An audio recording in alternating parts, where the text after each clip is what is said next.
You're live. All right, good morning. It is April 24th in Senate Judiciary. We're picking back up H772 and we have Angela Zykowski with us. If you want to introduce yourself, and the floor is all yours. Sure. Thank you. Good morning. My name is Angela Zykowski. I am the director of the Vermont Landlords Association. We're a statewide trade organization for housing providers. I'm also a practicing attorney. And in that capacity, I work with housing providers at this point, primarily with eviction work through the court system. So I think what I would classify as a very unique skill set from understanding sort of the business side of things to the Landlords Association, but also the court process and how that piece works and interfaces with the relationship here. So I think stepping back a little bit, 772 was the culmination of about a year's worth of work with conversations, meetings, information sharing back and forth between legislators, myself, attorney Seaback, folks from Vermont Legal Aid. And so there was a lot of work put into trying to find something that was balanced and trying to find something that was fixing the problem that folks on the housing provider side were asking, which was we have this process that takes a very long period of time. We are seeing it damage properties. We are seeing it damage tenant relationships with tenants who aren't violating the lease. We're seeing the financial strain that that's placing on housing providers, and particularly smaller housing providers. And when we started to look at what other states were doing, what other systems were out there, we found that our process is very out of line with what is happening around the country in terms of timing, in terms of how process is handled. Do other places have housing courts? Yes. Do I think that someday we could have that be an aspirational goal for Vermont? Yes. I think this is a very tricky enough area of the law that it might make sense to have something like that. But those kinds of changes take money. And so 772 sort of became the vehicle and the mechanism to address some of these concerns and some of these issues. What we have seen is we have a large number of cases that are for unpaid rent. We have what I would classify as an increasing number of behavior type cases. I've been a lawyer for over 20 years, and the level of damage and violence that I have seen in eviction cases over the last, since we came out of the moratorium, eviction moratorium, has increased significantly. We used to see damage claims to rental units $5,000 and under, and maybe the anomaly would be 10 or 15,000. Now I'm regularly seeing damage units that are costing $20,000, $30,000, $40,000 to repair. Why does all of this matter? It matters because that cost then translates into, I think, what we've seen. Rents increasing, it becoming harder for residents, tenants to find places to go because landlords become more choosy because they know it's going to take a very long time to get something out of their housing problem, and they can't take that risk. So 772 that came out of the House, do we love everything in there? No. Does it have some pieces in there that help with these challenges? Yes. It creates a slightly faster process. I mean, we're not talking hugely faster process, or cases that are related to unpaid rent and that are related to what we would call substantial violations, right? Drug activity, tenant on tenant violence, violence towards landlords, like basically behavior that makes the property unsafe or creates unsafe conditions. For those types of cases, this new streamlined eviction process was created that was roughly 90 days or less from sort of start filing of the case to having a court hearing. Still time for the written possession, another 14 days on top of that. So we're still roughly 100-ish days under 772 from start to finish. There are a few mechanisms in there that would make that potentially faster, but not too many. So small incremental changes. The other piece to 772 is some help for an issue that somewhat problematic at properties, which is you evict one tenant from the building. So you go through a court process, you get to the end, sheriff removes them with a writ of possession, and then that person moves into another unit in the building. Then you have to start a new eviction for that unit. And so there was no mechanism to keep that person off the property. The language in 772 that came out of the House addressed that by allowing enforcement of a no trespass order when somebody has a writ of possession against them for the building. So again, 772, very small changes. Some tweaks, some things that actually would benefit both landlords and tenants, clarify language in certain statute sections to make rights and responsibilities clear. And I think ultimately what came out of the House did an okay job of that. There was give and take on both sides. There were things in there that I know the tenant advocates don't like. There's things in there that my housing providers are not enamored with either.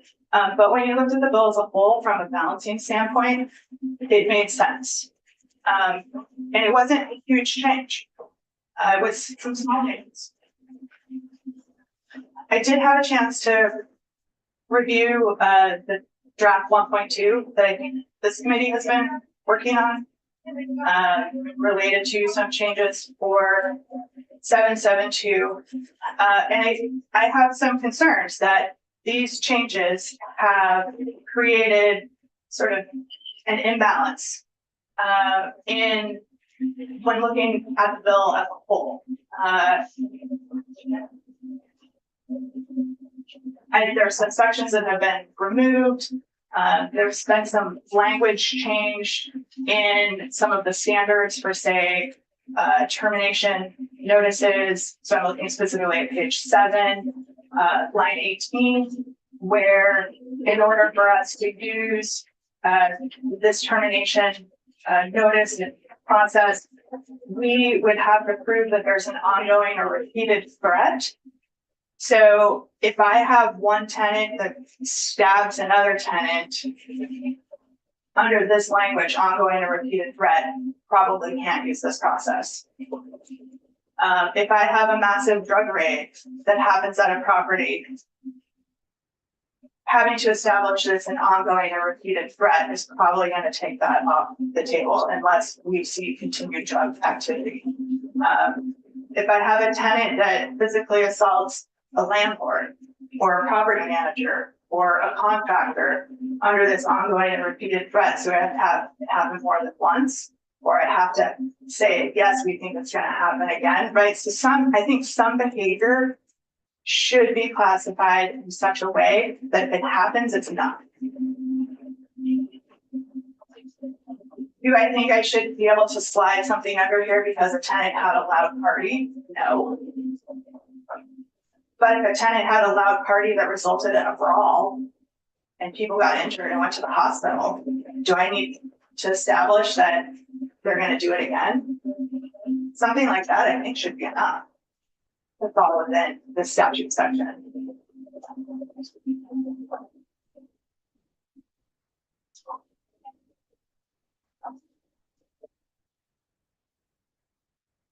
I think specifically to this bill, I would object to the sections that were removed. So we had language about actual notice and making some clarifications for how that piece worked.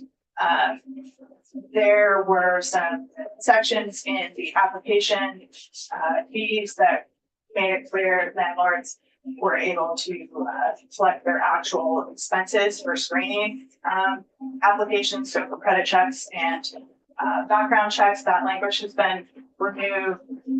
And I have concerns about the language that has been inserted for the no trespass section.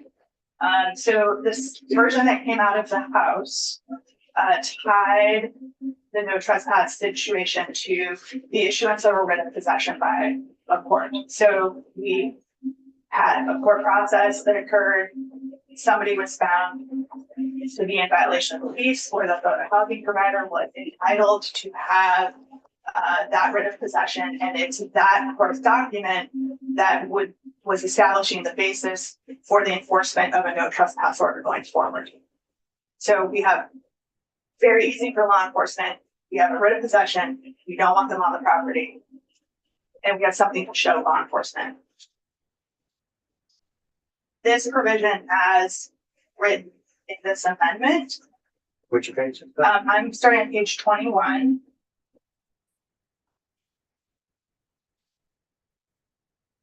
At the bottom, so that section starts with line 15 about when a no trespass order can be issued. So we have tenant responsible, who's inviting the person on, consents to the order. That's fine. We don't have an objection to that. And I think that actually happens now with law enforcement. Moving on to page 22, we have an invitee or licensee subject to the order. So the no trespass order has violated the terms of a dwelling maintenance lease agreement. Who's making that determination? Is that based on the landlord's determination? Is that made on law enforcement's determination? Like how is that? Who's making that call? And then again on subpart C for number 3, has violated state or federal law while on the premises. Is that they need to be charged? Is it landlords make a call that somebody's violated the law? Like how is that being determined? And I think, there's a missing vehicle here that could actually create more conflict and more problems, unless that's clarified. That's part of the reason why the writ of possession was the triggering piece in 772, because it's very easy for law enforcement. Is there a writ or is there not a writ? And if there's a writ, then they can issue the no trespass for the property. So I just sort of raise those as like concerns. We want to have, we're making changes, things that are going to be useful or enforceable.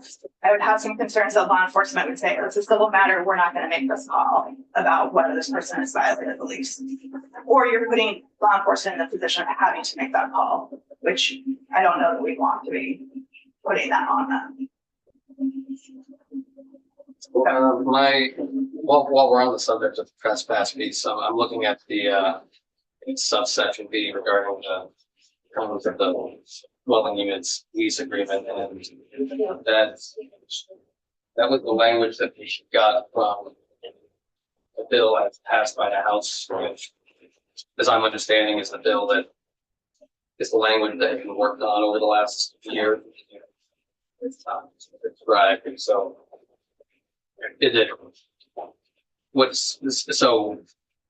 I guess I'm wondering why being raised now that this particular piece is on that, or if you have any recommendations to what you change. So you are correct. There was an earlier version of 772 that tied it to the writ of possession. We had raised those issues in the House, and that's my mistake.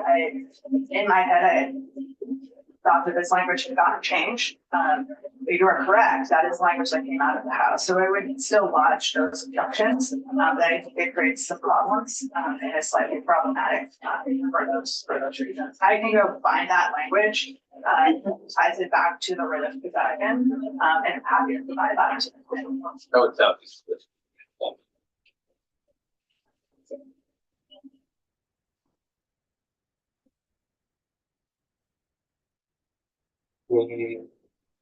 Do you have any additional testimony or comments? Not specifically. Happy to answer questions, so. I'm wondering if you could point me to where you got your data on Vermont being an outlier in terms of length of time for eviction. Sure, I'm happy. I put together an entire spreadsheet of information. I'm happy to provide that to the committee. It was information that I pulled by reviewing the eviction processes in states. So Massachusetts is on there, New Jersey is on there, Maine is on there, New Hampshire is on there, New York is on there, California is on there, Seattle is on there. There might be one other. And it was looking at their court processes, their timing, what the time frame was for termination notices, for processes, answer periods. And it was all based on research that I did out on the various legal and statute sites for those states. So I'm happy to provide that spreadsheet in comparison to this committee. Okay, yeah, that would be really helpful because when I have done some research, it looks like for national averages, Vermont is right on par with national averages. Yeah. I can absolutely provide that to you. And I certainly wasn't, taking a deep dive into every state's laws, just looking at the average length of time from start to finish, and we are exactly where the national average is. Yeah. When I looked at those states, I didn't name the states, but I hear tenant advocates a lot point to various jurisdictions that they want to have sort of notices look like. And so, it was sort of an exercise in, well, what are other states doing? How long does it take? What type of notices do they have? What does their court process look like for those jurisdictions? So that's how some of the states were chosen, but also just wanted to get a sense for regionally what do we look like. But yeah, happy to provide that spreadsheet. I think it is useful. And just a quick note, any documents or data that you have, if you can send them to our committee assistant, that would be Absolutely. and then we can make sure it gets on the committee page as well. Yeah. Committee, any other questions or comments, Brandon? So I wanted to go back to the timelines. One of the parts that we removed was the requirement of having a hearing within 90 days. And I'm assuming that was one of the pieces that you were opposed to being removed. Yes. The issue that I have with setting these timelines for different types of cases, unless they're specific cases related to bodily injury, like relief from abuse orders, for example, that have to happen in a very short timeline. I get very hesitant of creating timelines for different categories of civil cases because I think I mentioned this yesterday in committee, but everybody's lawsuit is very, very important to them. When you get hit by a car or you're suing for negligence, you're going to want your damages sooner rather than later. Or there's a infinite list of different categories of cases that everybody wants their case to happen sooner rather than later. And so the reason I hesitate is the risk of opening up the door of having the different groups coming in and saying, we need our court claims cases to be settled within 180 days or 90 days or whatever it may be.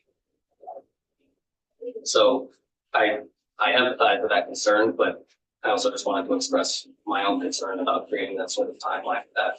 But I do agree with the expedited process for the threatening behavior. And so And I think, it's a policy decision, right? I think, there's been a lot of discussions and conversations about housing and housing challenges. And, is this something, it feels like it's right within the purview of the legislature to say, as part of us dealing with housing challenges that have been identified, we want the legislature, we want the judiciary to handle this group of cases in a more expedited expedited fashion, you know, it can always be revisited, right? If judiciary comes back and says it's not working, or we're not seeing the need, or, and I think part of the problem is we don't know how many cases we're talking. We don't know how many cases we're gonna see. It could be a handful, right? I think we've had a lot of these same questions when we were talking on unlawful occupant sections that got added a few years, number of years, probably more years than I'm remembering at this point. Probably predates 2020. So that's my timing standpoint for a lot of things. Post-COVID, pre-COVID. So pre-COVID, we passed a statute that allows a very quick process for folks who are living in a unit without permission of the landlord. So if somebody has a written lease and another person moves in with them, there's a very fast process to have that person removed from the property. And I think we didn't know, like, how much was it going to be used, what's it going to be effective, not effective. My sense is if you ask the judiciary, they're going to say, we didn't see a floodgate of these cases. We see them, they come through, and when they do come through, it's an effective process, but it hasn't been this sort of like, sky is falling, like hundreds of cases being filed. It's used when somebody moves in, it's causing problems, and they're there without the permission of the landlord. So it, you know, I think we don't know what we're going to do for cases with this faster process.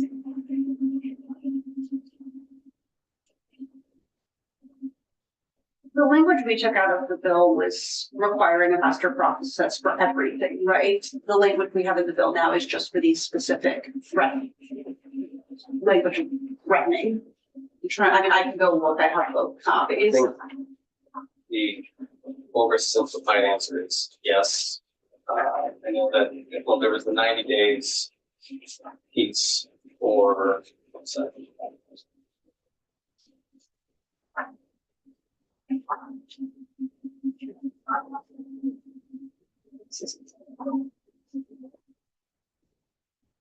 Yeah, so for non-payment of rent and free contracts after the injunction filing, then the final hearing has to be in the United States. Okay.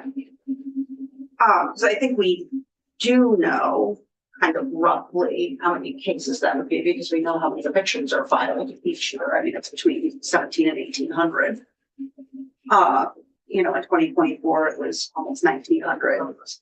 Whereas I take the point that with this limited, kind of more narrow, like we have it in this bill, we don't really know exactly how many it would be. I think we do know if it's applied to all evictions, roughly how many it will be, and that's about 1,800. Don't know that you'd be able to differentiate without, and I might be misunderstanding the comment, but I don't know how you'd be able to differentiate without going through every complaint and seeing whether or not it is, whether it's big. Well, actually, can you brief? I'm not sure what you're discussing. So what I'm trying to understand is the bill as it came to us from the House was expediting the process and requiring a final hearing for evictions, period. Like all of them. Yeah. What we have done is narrowly tailor that to just the evictions for this ongoing threatening and dangerous behavior. Yeah. And so I take the point that we don't know how many of that narrowly tailored number will be expedited through the courts. But if it applies to all evictions, we do know, because we know how many evictions are filed every year. Yes. Any other comments or questions for anybody? Anything else? No, I'm happy to provide these other couple of items to the committee and get that over to the committee. So send it to this, my budget office. Great, thank you. Thank you. So, leadership.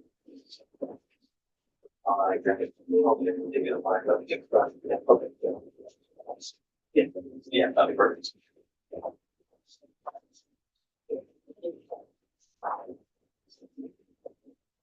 The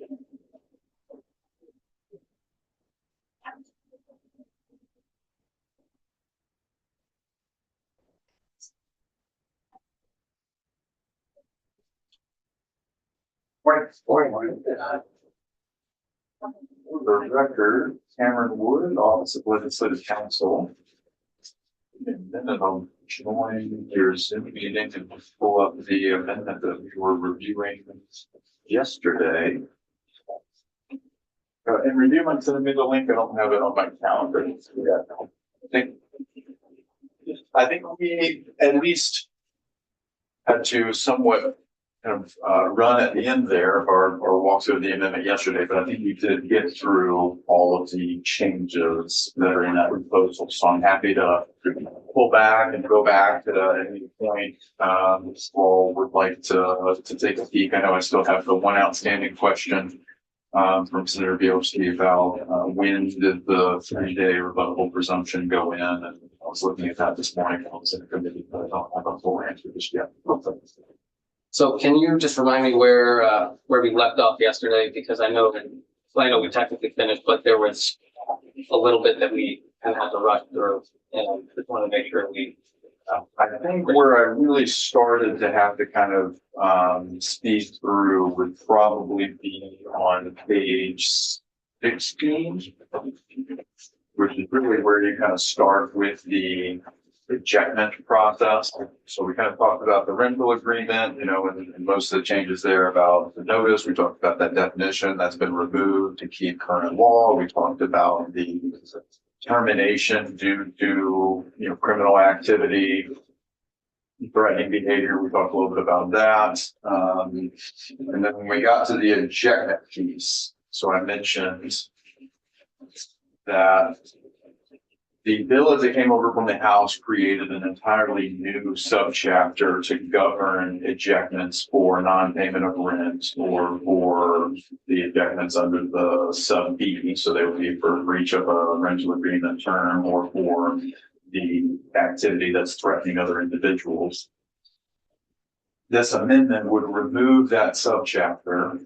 So you would just keep current law as it is under subchapter 3, which is where ejectments are filed currently. But what you do have is Senator Bielski, you were mentioning this a second ago, you're keeping the threatening behavior expedited hearing, and that's on page 18. So currently there is in the subchapter 3, there's already language built in to have an expedited hearing if you're asking for rent to be paid into court, or if you're dealing with a circumstance where the individual is claiming that the individual in the dwelling unit is an unlawful occupant. There's already an expedited hearing for those two situations. So what I've done with this amendment is I just added this new expedited hearing right in line with the current statutory framework. Give me 1 second, I'll pull that up and show you what I mean.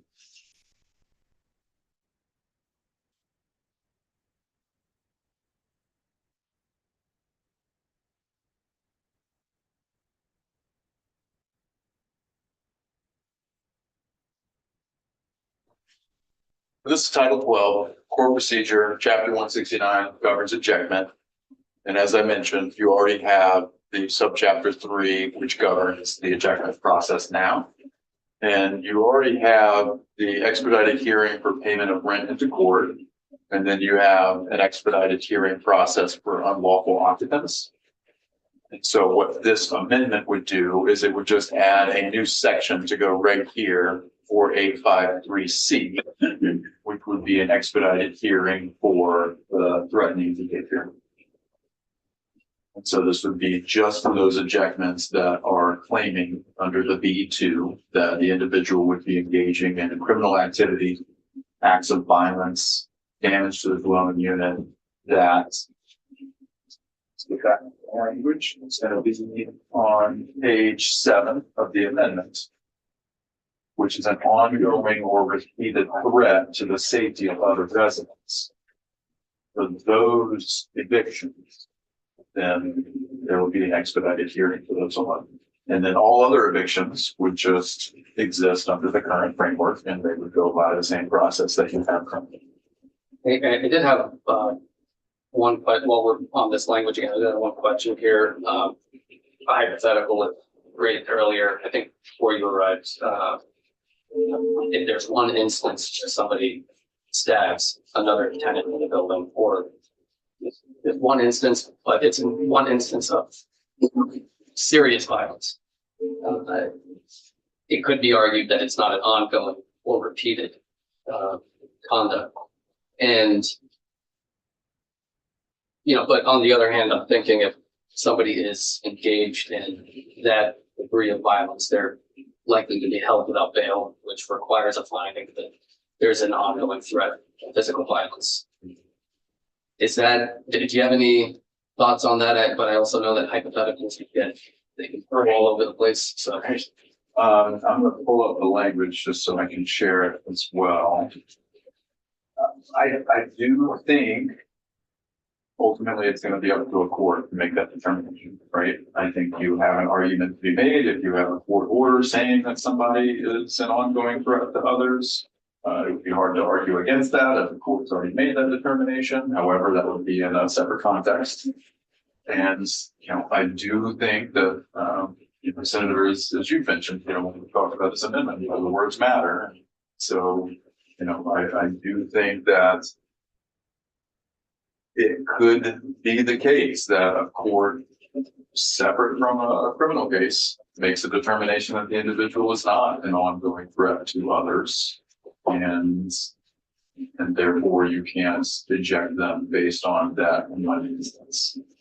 You're adding in, the language does not currently require to eject someone under this section that there be in finding that there's an ongoing threat to others, right? The language now is just if it's criminal activity, illegal drug activity, or acts of violence, any of which threaten the health or safety of other residents. So you don't need some sort of ongoing threat there. You're adding it in. And so I think you are signaling to the court that you would expect them moving forward to make that finding that it's an ongoing threat.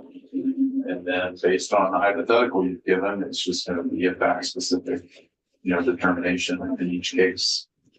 If there's a separate criminal case that's ongoing and that court has made a finding that the person is an ongoing threat to others, I imagine the landlord's going to want to bring that into the ejectment and say, you court have already made this finding, so you should adopt that. But I don't think there's a requirement that a judge in the ejectment action have to do that. You could add that in. But then you also run the risk of, if you're trying to bring the ejectment and, are you having to wait on some sort of finding in a criminal case before you move forward? Does that, alter the timeframes that you've built in?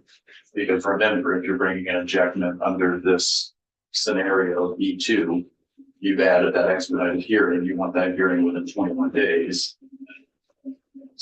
Yeah, I guess the other comment or thing that I'm trying to think about here regarding this is the instances that probably certainly happen with more frequency than aggravated assaults. If there's a scuffle between two tenants and it's one instance, but the other tenant is, after having gotten in a fight, they are afraid of the other person. And they feel as if there's an ongoing threat that they might get into another fight, or the fact that this other person is living in their building, or they have an argument to say, I got in a fight, still afraid of my neighbor, and landlord, please do something. But I think, as you alluded to earlier, that would be fact specific, and the judge would have to make that determination based on what the landlord finds. Based on what the landlord provides, their evidence, and the tenant has the right to, provide counter evidence to that. If it was a one-off, I don't have a history of violence against people. This was a one-time event, and therefore there's no ongoing threat at that point. I will say there was, keep in mind when the bill that came over from the House did have this distinction where the language in the hearing, sorry to bounce around with you, if you go to page 18, in order to bring the ejectment action under this expedited hearing, there was the requirement that the defendant's continued occupation is threatening the safety, the health or safety of other residents. So as my understanding from the House Judiciary, their thought process was you could bring an ejectment based on the B2, based on some sort of activity that threatens other people. It could be one instance, and you can bring the ejectment based on that. You've done something so egregious that threatens other people. You should be ejected from your unit because of that. I'll be there when I can. But you're not going to get the expedited hearing because there's not an ongoing threat. It was based on something that happened, one event that occurred that should subject him to an ejectment of the dwelling unit. But because there's not an ongoing threat, you don't need the expedited hearing. We don't need to make that determination in 21 days. So there was a little bit of the language was different purposefully as it came out of House Judiciary. At least that was what their intent was. I hope that helps make sense. It does. Thank you. So at the center booth, your hand, what's up? No, that was answered. My questions. Sarah Meadows. Yeah, it kind of led me down where my question was gonna go, but ongoing behavior, not to flip back, but back on page 7 is an ongoing or repeated threat. And in the instance of that one event happening at an apartment, let's say, can a landlord then look back at maybe things that have happened off the premises? You know, I'm thinking of this person's been violent outside of the premises before. Is that then really an ongoing threat just because it happened one time on the premises? Would that qualify as ongoing? I don't know of anything that would prohibit a landlord from bringing in some sort of, character evidence, if you will, to try to highlight whether the individual in question has some sort of history of violent activity to demonstrate that this occurred and it is likely to occur again, which would lead you to believe that the person's occupation of that dwelling unit is an ongoing threat.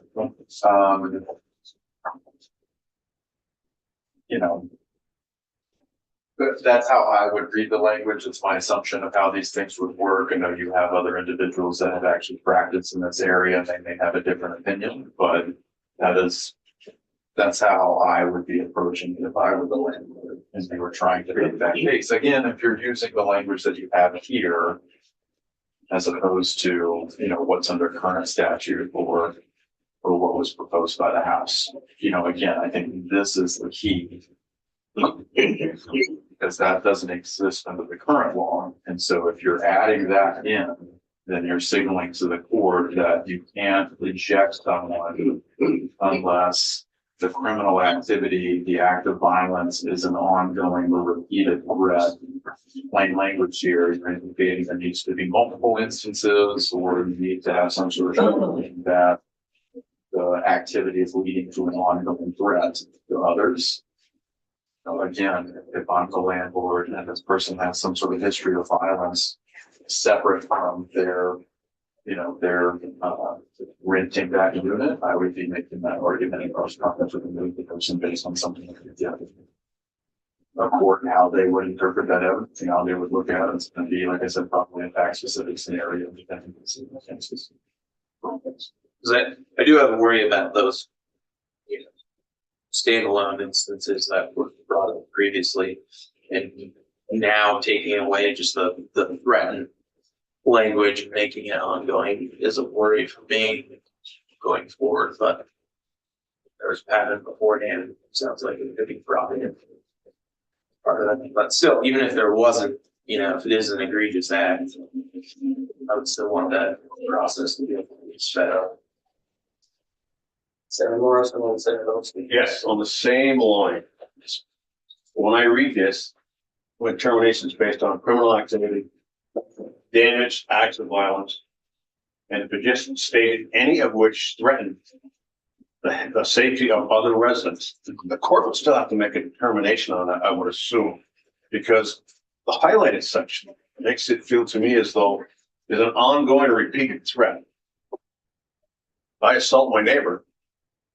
So we have to give them the opportunity to assault somebody else again before the court make a decision on this. It doesn't read well to me, is what I'm saying. I don't want it to happen a second time. I want the court to intervene and make a decision on threatening with a tenant or anybody else when there's building here. So that little safeguard here doesn't seem to read well to me as far as they got a multiple times assault somebody or whatever else. I can't quite grasp that reading in there, the wording in there.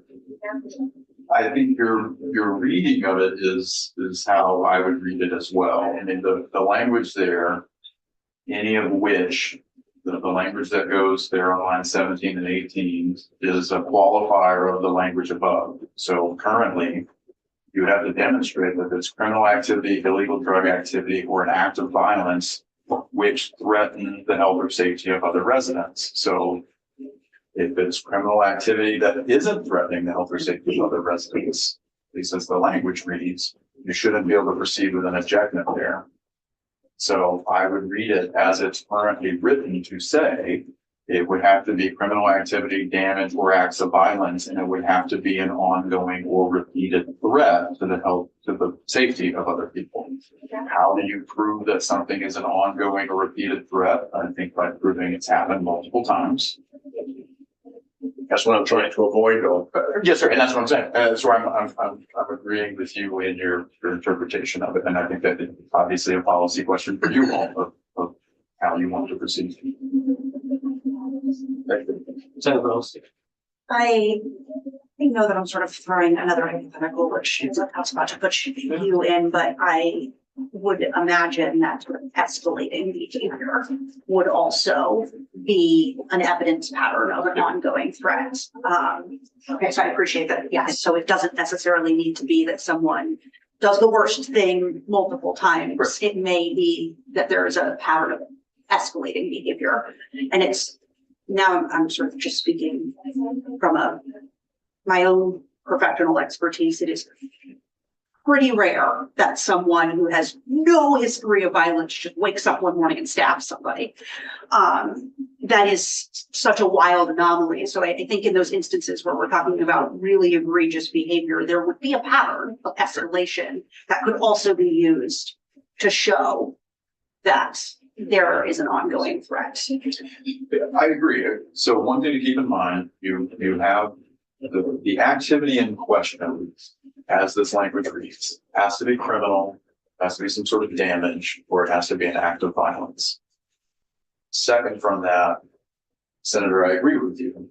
If there were some sort of pattern of behavior beforehand that then led to a criminal activity, so someone was, demonstrating, escalating acts of aggression against their neighbors, and then it culminates with some sort of assault or, violent criminal act against that person.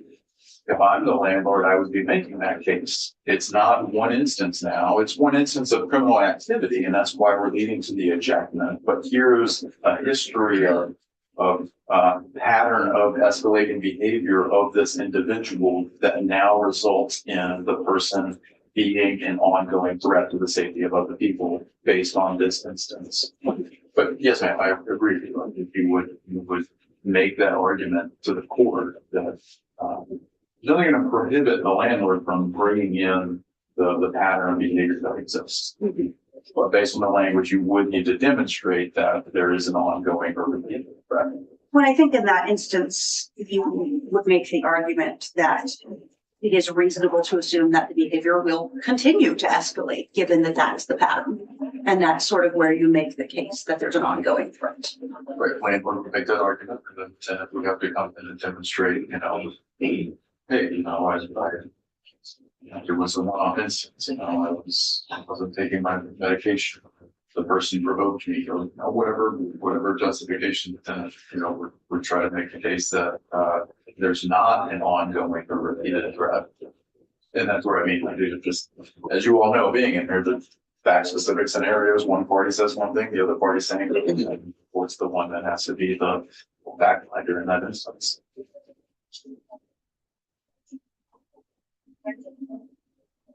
if there's a situation where, say, a tenant breaches the lease, they get drunk and they smash, and then somebody's windows, and the landlord, starts the eviction process, not the expedited process, but just the regular eviction process. And then a week later, that same tenant goes to the same place where they smash the windows, and then they get into a fight for that then, right?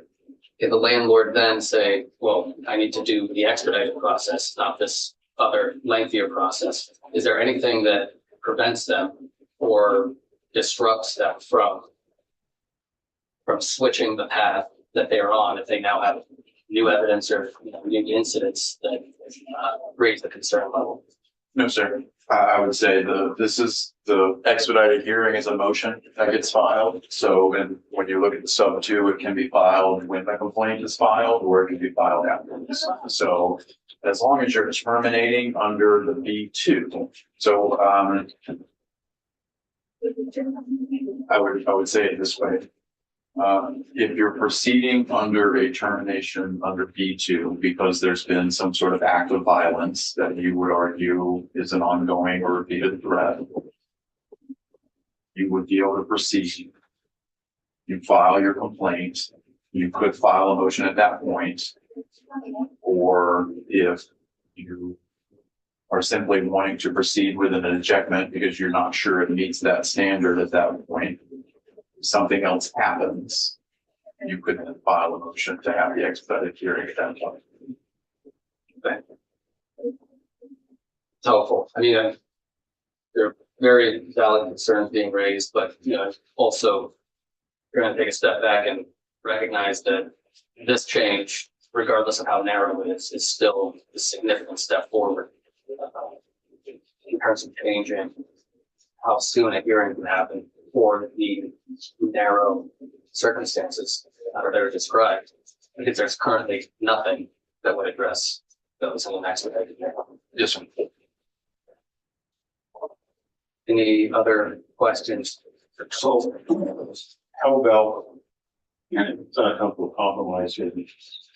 Were reached for acts of violence, any of which, once again, threatens or is ongoing or a repeated threat to this, knows that it reached that level that they could go through the expedited process, but I don't want someone getting assaulted twice before it gets to that. The judge still, or the court still would have to make a decision on one or the other anyways.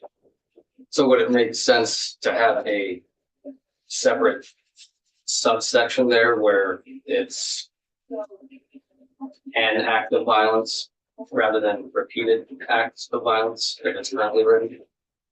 Well, if it could be an act of violence, I don't know that we need it. Yes, That's singular, an act of violence. Yeah, separate subsection. in other words, if you went to any of which threaten, you could get rid of is an ongoing or repeated threat. And is. Yeah. Well, I Or acts of violence. No, any, so, I'm not sure, given the discussion, I'm not sure what, ongoing or repeated is adding to the current language. Well, I think it's protecting instances where it is a one-off thing and they can remain housed if they're not a threat to people. Right, but if it says any of which threaten, that's another way of saying they're remaining a threat or an ongoing threat. I view those as just synonymous. Wow. See, I don't. Okay, so if, let's say they, I don't know, I don't know, some act of violence which still makes people feel threatened. I feel like that's covered by any of which threaten. So I don't honestly know what's being added by ongoing or repeated, because if it's not ongoing, then it doesn't threaten currently others. So my concern with the word threaten is it's subjective. I may feel threatened, and this is what I brought up before, like if I'm someone that feels threatened by tall men, I may feel threatened because this person is here, even though there is no danger to me. Yeah, but a judge is gonna look at that. I mean, if the landlord files an expedited, a motion for an expedited hearing, the complaint says my tenant is afraid of tall men. I strongly suspect the judge is gonna throw that out if that's the only thing that is being raised. So keep in mind, I look at this as kind of a two-step analysis here. First off, the individual tenant has to do something that is criminal, damage the dwelling unit based on the current draft here, or an act of violence. One of those things has to happen first. Then, second step of the analysis is you would have to demonstrate that that activity is threatening other people. And that it's ongoing. And then what you're adding in is further qualifier to say, not only is it threatening other people, but it's an ongoing or a repeated threat. But if it's threatening other people, isn't it ongoing? I don't think so, no. If there's been an act of violence that's threatened the health or safety of someone else, I don't think you need there to be some sort of I don't think a court has found, based on the current statutory language, that there needs to be an ongoing threat. That's what I'm saying. I don't believe that is the case based on the current language. If there's an act of violence that has threatened someone else, that's enough. It doesn't need to be ongoing. I feel like we're maybe saying the same thing, or maybe I'm completely missing it. I guess what I'm saying is the underlying language says any of which threaten the health or safety of other residents. Right. So to me, if you say this threatens other people, you're not saying at this second it threatens other people. In 5 seconds, it would also threaten them. In 5 minutes, it would also threaten. It is ongoing. So it just seems like it's repeating threaten and the implications of threatening, but in a confusing way. It makes it seem like there has to be another incident. So if the tenant stabs another tenant, isolated criminal incident, act of violence, it's an ongoing threat. Without needing to say it threatens currently other people as we move forward in time. I read it as more of the past tense of you've done something and did it threaten other people at the time it did it. Right, but it's not past tense, it's present tense. Any of which threaten. So I don't really have a dog in this fight, but I have a couple of problems with it. One is also we are adding damage to the dwelling unit, and that has to threaten the safety of other residents. Seems like the concern with the dwelling unit piece is based around private property and taking away somebody's investment because you're damaging the property.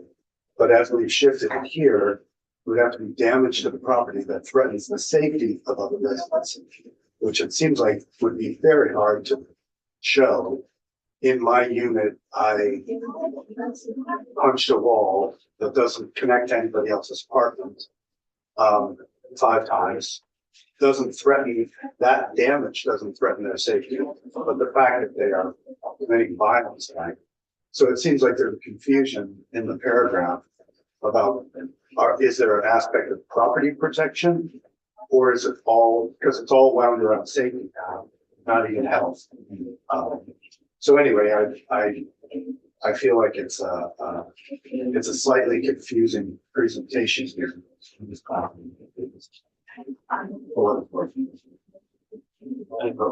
So as of written now, if a tenant had a break of some kind, so they have some sort of mental health challenge, they throw a chair through the window, they hit someone. They go to treatment, they're stabilized, everything's okay. They would not be able to go through this. As it's worded currently, they would not be able to go through this process of expedited injection, most likely. I would make that argument just that. If we change the language as is being suggested, would they be able to be put through the expedited ejection process. No, ma'am. Okay, Because as I mentioned, I think what the House Judiciary Committee was trying to accomplish, and what I think you still have here is, let's say you even change this back to as a current statutory language. So it's just that threat to the health or safety of someone else, you have the act of violence, person throws a chair out the window and hits someone. And so it's threatened their safety. I think you can move forward with an ejectment under B2. You can give them their termination notice and the affidavit. Here's the day that you did this and I'm terminating, and it's based on 14 days. I hand deliver it to you, 14 days, you gotta get out. What the facts are as you described them. Someone just had one episode within that time period. They're seeking counseling. They've gotten on some new medication, whatever the case may be. There's no evidence to support that the thing is going to happen again. When you look at the language here for the threatening behavior or expedited hearing, the landlord has to argue and prove that the defendant's continued occupation is threatening the safety of other people. So if you can't prove that, or you can't, make that case in your motion that you're filing to have the expedited hearing, then but could they make the case that, oh, it might happen again? they can make the argument. They might, their meds might stop working again. They could make the argument, but as you all know, I mean, they would have to demonstrate facts to support that, and the defendant would have the opportunity to demonstrate facts that would be contrary to that. Anything could happen. So does that language here kind of act as backstop to reverting back to the original language on 7, just to have it be threatened? Because you then would have to prove this part? Yeah, that was my understanding of the intent of the House Judiciary Committee in setting it up so that you can terminate the rental agreement based on one instance that occurs. But we're only going to allow an expedited process if that person's continued occupation of that property is an ongoing threat. Because if it's not an ongoing threat, we recognize that you as a landlord may have reason that you want to terminate the rental agreement and remove that person. But does it need to happen within 21 days? It should only happen within 21 days if there's an ongoing threat to people by that person remaining, because that's a very expedited process. And so that's how the House Judiciary Committee was trying to set it up. So we are at 10 o'clock. We're switching to another topic here. That's 3:29. So we want to put in this, we are going to be revisiting it at the beginning of next week as well. If any committee members, of course, if anybody has suggestions that they want to make, please reach out to Ledge Council, and if you want to try clarifying this further, we can see what we'll do. May I ask one question? If you recall from yesterday, before we had our fire alarm adventure, you all heard from the Vermont Network about some changes they were proposing regarding the bifurcation of the rental agreements. Would you like me to incorporate, you had talked about both of the notice, or they were asking for the notice to be given, and Mr. Chair, you said that may be something for Senate Economic Development. Yes, I'm looking at their page 2, their proposed changes. There were 3 proposed changes. One, the notification of that development for economic development. Then there were the 2 below. I had a question about using the phrase perpetrator to leave the premises. But I think that might, I don't know if that might require a little more discussion, but I don't think the committee was really. Do you want me to work to incorporate those last 2 pieces there into a draft 2.1? That would be helpful. Okay, Thank you. Yes. Okay, let's take 5.